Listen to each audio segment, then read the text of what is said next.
What is up, friends? My name is Laura. If you've never visited my YouTube channel before, welcome. Today I am continuing my series as I am over here in Ecuador, going to be summiting some of the tallest volcanoes, not only in Ecuador, but in the world. One of the most famous ones, of course, is Cotopaxi, and that is what video I'm going to be doing and going to be tackling it today. I have already finished this mountain. I'm actually back here resting before Chimborazo, but I wanted to come to you, do a little bit of a sit down while it's fresh in my brain so that I can give you as many tips if you are looking to do this in the future. And if you're not, that's okay. You don't need to watch the end, and the beginning gives you some awesome views and what it's a little bit more like to climb a crazy mountain that is very high, over 19,000 feet, and one that just learning a little bit more about mountaineering in general. I did climb Cayambe. I will leave my video for that below, but I did make an in-depth review on that I did summit a few days ago. From here, like I said, I will be going over and be hopefully summiting Chimborazo. So if you haven't yet, make sure you hit that subscribe button so you don't miss that future video,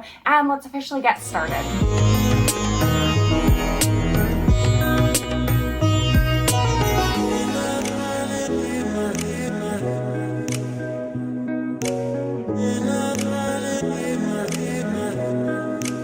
So it is officially the day, technically, of. We have kind of conducted a game plan. I'm going to be leaving an hour before kind of the midnight normal. That way we're able to get in a few extra breaks. When we did Cayambe, it was just a lot of like go, go, go, and I just felt pressure to keep going and not really get a stop. So our game plan is to go an hour early, and it looks like we're going to get decent weather. We are going to be at a hotel, a little lodge about 45 minutes from the actual trailhead. Because of the pandemic in the world, we are not actually able to stay at the refugio. So we will be going at 9 p.m., driving up to the actual trailhead, and then doing the 45 minutes to the refugio, probably stop and just like use the restroom in there, and then actually get on our official way. I have been looking at some reviews, so I'm a little bit concerned, not concerned, just nervous. It's steep, and then more steep. But our guide has kind of been chatting with us and showing us the route, since we've been able to, at the lodge we're staying at right now, see the actual Cotopaxi from our lodge. You hit that subscribe button because I will be doing some future videos more about Cotopaxi and just around here on terms of what I actually brought in my bag to actually summit the mountain, and just some more tips. So we are now officially going to drive over to the lodge, and then going to be hanging out, having some lunch, and being there for about 6 hours until we head out.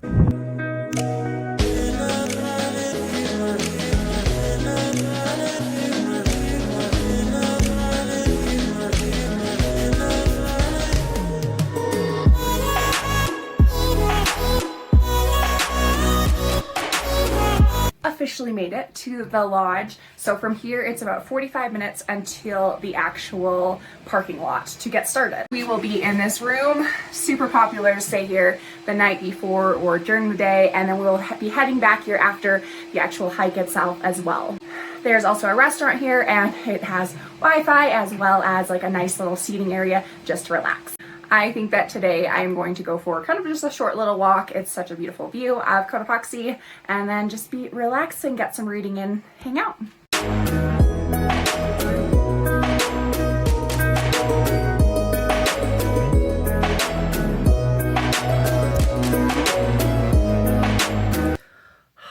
(9 p.m. It's go time.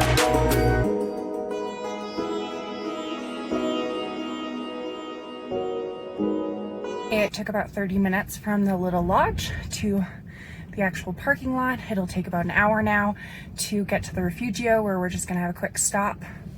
So let's officially get started. A little nervous.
Well, I'm back. I'm super excited. This is an awesome mountain. It was very difficult, but very doable, if that makes any sense. It's one of those ones that I love because it's not very technical. It's just put one foot in front of the other and you'll end up making it as long as, weather permits and your body's cooperating. But it is one of those ones, I was just exhausted, but as long as I was able to put one foot in front of the other, I made it to the summit. We did start right around 11 p.m. A lot of people start at midnight, but there were definitely people already starting even before 11 p.m. Like I was saying at the beginning too, when I was actually there, because of the pandemic going around, there were very few people that actually were allowed to stay in the refugio. So if you are someone who you got those spots or you're watching this well into the future, and hopefully that's not going on anymore, then that actually will take off 45 minutes of your time actually getting to the summit. And then of course, maybe around 20 minutes coming down. So it's just nice getting to actually start quite a bit higher and even not even having to do that 45-minute drive up to the trailhead. We did get absolutely beautiful weather, as you were able to see. Of course, it's windy, it's cold, all of those things, but as long as you have proper gear, then you will feel pretty set. I'm gonna make sure to do an in-depth video on my actual gear, so make sure you stay tuned for that video as well in the future.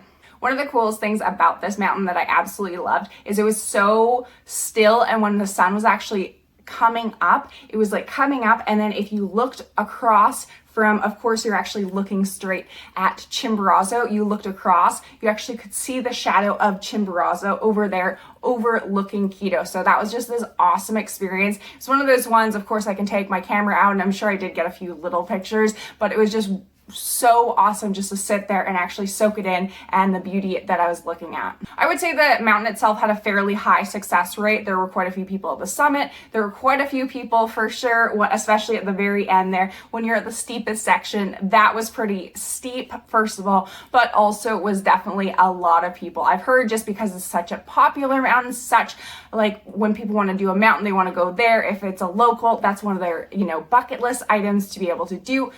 We also did it, of course, during very early February, so that's kind of perfect time of the year, and then on a weekend. So on top of that, all of that, it made it very crowded. So do expect it to be fairly crowded. I liked it. You still got to meet some people while you were out there, and everyone's kind of cheering each other along, which is one of the things that I love about mountaineering. But it just made for an interesting experience just because there were so many people out there, which of course was very different than Cayambe. If you do have any specific questions, you are welcome to comment them below. I would love to hear from you, or even if you just want to say good job, I would love to hear it as well. And I will see you in a few days when I talk a little bit more about Chimborazo. Thanks so much, guys. Keep living life. Bye.